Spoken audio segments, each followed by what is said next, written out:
Ngayong summer, ilang paalalang pag-iingat laban sa mga kontaminadong tubig. Ang ilang sintomas at kung paano ito maiwasan sa report na ito. Ilang mga babala kaugnay sa kontaminadong tubig ang nakita sa ilang bahagi ng Canada nitong mga nakaraang linggo. Gaya na lamang ng ilang swimming advisories sa ilang beaches at lawa sa Vancouver na nagtala ng mataas na antas ng E. coli.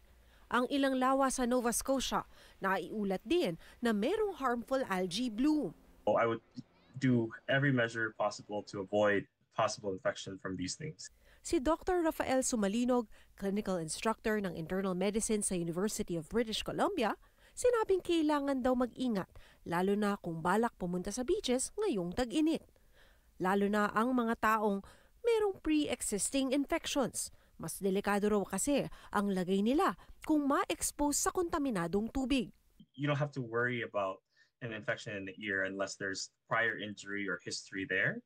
But if there are any symptoms of ear pain, vertigo, nausea, fever, difficulty hearing, then that needs to be looked at first. Sa BC, ang Vancouver Coastal Health sinabing maaaring dulot ng surface runoff mula sa contaminated sources, overflow ng kanal at tumutulong septic tank at boat discharge ang pagtaas ng E. coli level sa ilang beaches sa rehiyon.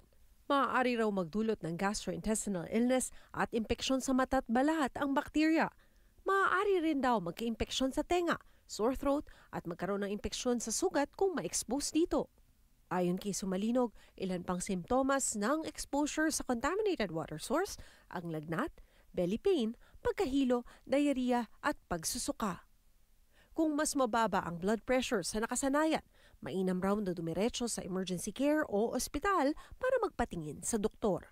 At first, you won't notice the symptoms until several hours, possibly within 24 to 48 hours. Kung may duda contaminated yung water source, again, the symptoms won't come until probably a day or two, sometimes within a few hours.